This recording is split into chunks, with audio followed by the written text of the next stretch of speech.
Je suis le présentateur de l'émission Juju Maps qui porte le même nom que ce soit sur la page Facebook ou bien Instagram. Alors, Juju Maps, c'est une chaîne YouTube éducative avec comme thème principal la parole et la thérapie du langage. Et sur ça, on a maintenant des sous-thèmes tels que la prise de parole en public, par exemple, ou bien comment regagner confiance en soi, et d'autres thématiques comme préparer la défense de sa dissertation, et là c'est dans un contexte de la fac, parce qu'il y a des étudiants qui se posent des questions et qui ne savent pas comment s'en prendre en fait. Alors à part ça, il y a également une penchée vers les troubles de parole. Et là, on a tous entendu parler, par exemple, de l'agoraphobie, qui est caractérisée par un certain nombre de personnes qui ne se sentent pas en sécurité devant un groupe de gens. Donc, vous allez voir quand ces personnes se regardent dans une glace, ils sont confortables, ils peuvent arriver à parler, ou quand ils sont devant les membres de leur famille. Mais il suffit d'avoir 2, 3, 4 personnes, il y a la peur qui envahit leur cœur. Donc je suis là pour les aider. Le contenu de mes vidéos sont en grande partie fruit de mon expérience. Pour le fait d'avoir fréquenté d'autres civilisations, interagi avec des personnes de différents horizons, mais également le fait d'avoir un métier qui m'expose au public. En fait, l'idée derrière est philanthropique. C'est philanthropique, social, comme je l'ai dit. Ça vient en aide aux gens et en aide aux gens, particulièrement le grand public, parce qu'on a tous des nouvelles compétences à acquérir. Et pour moi, tel que je l'ai dit, j'ai un focus sur la parole. Il y a tout ce qui est autour de la parole. Comment captiver son audience dans les 30 premières secondes ou comment passer son entretien d'embauche, par exemple, ou autre chose qui est autour de ça. Mais en plus, il y a les parents. Il y a les parents qui ont des enfants, il y a les personnels soignants, il y a les assistants sociaux qui prennent en charge des personnes qui ont des troubles de parole. Et je donne une attention particulière au bégaiement. Le bégaiement, je le fais parce que je suis passé par ça. Donc, j'ai eu un bégaiement sévère depuis l'âge de 4 ans. Mais c'est juste une opportunité pour moi de partager des astuces pour dire, vous en avez probablement entendu parler, c'est que dans le monde, il y a 1% des personnes qui bégayent. Et ça représente environ 700 000 personnes.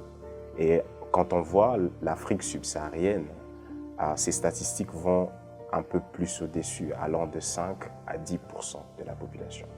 Et aussi, les scientifiques disent que chez les enfants qui ont l'âge compris entre 2 à 5 ans, il peut arriver que l'enfant bégaye. Mais ça ne veut pas dire que cet enfant est bègue. Alors ici, c'est pour dire aux parents que s'il arrivait que leur enfant manifestait ça, de ne pas paniquer. Et ça, c'est déjà une information. De ne pas paniquer, que ça peut finir de soi.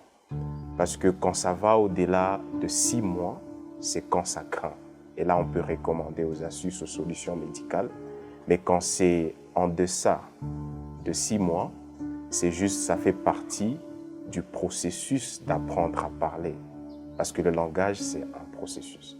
Alors, une autre chose aussi, c'est de dire aux parents de la probabilité de guérir de leur enfant de ça, passer d'un processus de langage au dysfonctionnement qui est appelé le bégaiement. Ça dépend aussi du comportement du parent et de l'accompagnement du milieu social dans lequel l'enfant vit. Parce que vous savez, même si l'enfant est moins âgé, mais il a la capacité de différencier les émotions. Par une voix, il a la capacité de dire que c'est une émotion positive, ça veut dire soit qui lui fait rire, ou qui lui donne du réconfort, ou qui lui donne de l'affection, mais aussi une autre émotion, soit qui interdit à l'enfant, non, ne fais pas ça. Et de manière brutale, à cet âge-là, ça peut arriver à réduire les chances à ce que l'enfant guérisse. Donc ça, c'est vraiment important. Alors nous allons aborder des thématiques autour de ça. Je dois avouer que le fait que tout ceci se passe sur une plateforme en ligne, c'est déjà un problème.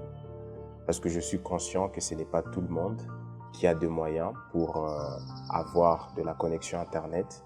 Et même ceux qui en ont n'ont pas assez de forfaits pour suivre une vidéo au-delà d'une minute. Donc, mais le changement doit commencer de quelque part.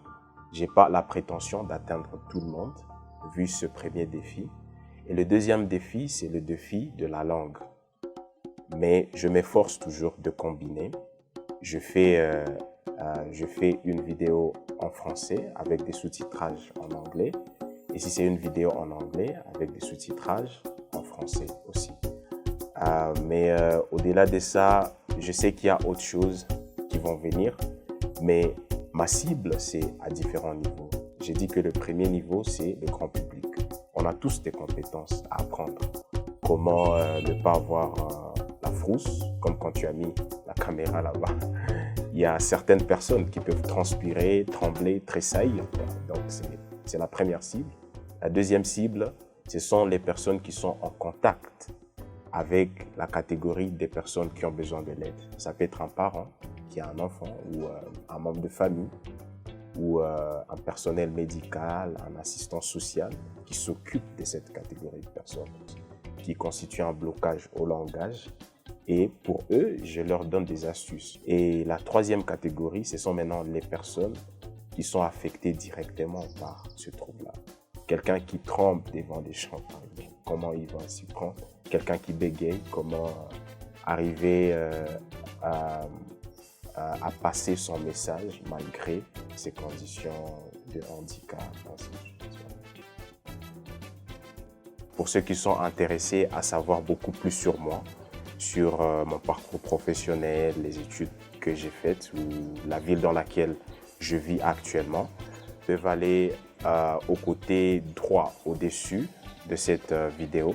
Ça dépend de l'engin qu'ils utilisent. Si c'est un laptop, ils vont voir directement la vidéo aussitôt que le curseur atteint le côté droit dessus.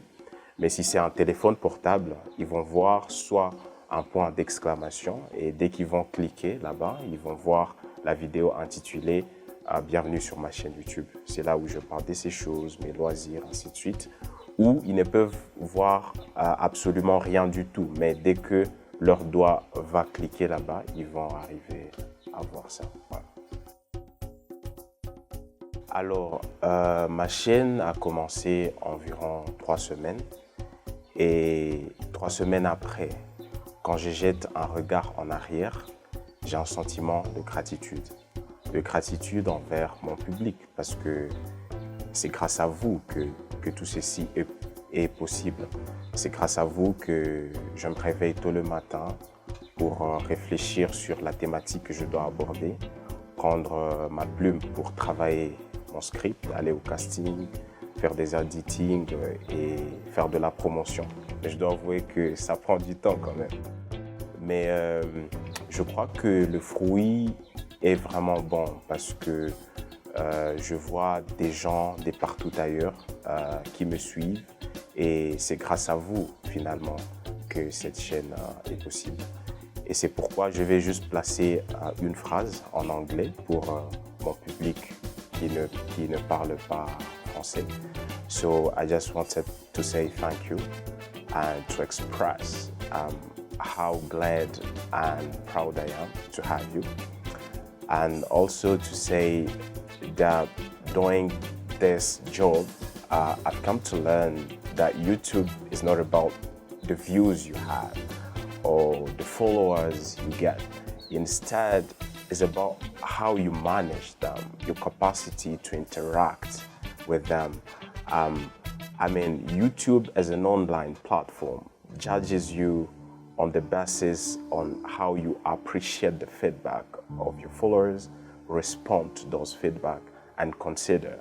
What I mean by that is that, as I said earlier, that this YouTube channel, it has the main content on speech and language therapy, but it can happen that a follower says that, well, we want to learn how to write a CV, and your capacity to respond to that and to come up with a content that fits the need of that particular follower, that's what YouTube is about.